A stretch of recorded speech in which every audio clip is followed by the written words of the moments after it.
Un face-à-face entre Natalia Krasovskaya, directrice exécutive du Centre de la diplomatie publique de la Fédération de Russie, et Maurice Konaté, le président de la délégation spéciale de Ouagadougou. Au bout de leurs lèvres, des projets structurants qui concernent la ville de Ouagadougou et celle de Novosibirsk. Cette ville située dans le sud-ouest du district fédéral sibérien et la capitale burkinabé forment qu'un après leur accord de jumelage.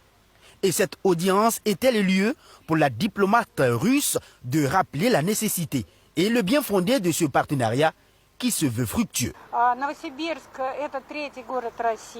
ville de Novosibirsk est le centre de culture, de formation et de la science et la troisième ville de Russie en ce qui concerne le territoire. Il y a récemment, nous avons ouvert l'exposition de bronze burkinabé qui a déjà un grand succès. Plus de 10 000 visiteurs ont déjà visité cette exposition. On a déjà commencé la coopération dans le domaine de formation. Les premiers 14 étudiants venant du Burkina Faso ont venu dans la ville de Novosibirsk pour faire leurs études et j'espère bien, je suis sûre que ces étudiants vont revenir dans le Burkina Faso pour développer votre pays. Outre les projets culturels mis en branle, ce jumelage sera profitable à des milliers de jeunes, surtout au niveau de la formation, dira à son tour le premier magistrat de la ville de Ouagadougou.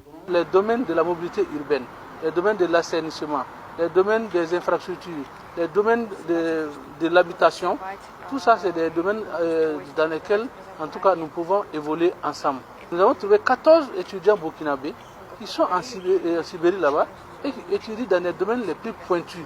Et ça vraiment je crois que ça mérite une attention particulière parce qu'à la fin de leurs études, c'est des gens qui vont vraiment servir leur pays. Et j'ai été très émerveillé de voir qu'il y a un qui est dans l'aéronautique. Et quand il va finir, peut-être que nos avions là, au lieu qu'on les envoie pour les réparer ailleurs, ça sera réparé ici. À des milliers de kilomètres l'une de l'autre, Ouagadougou et Novosibirsk ont désormais un pont commun.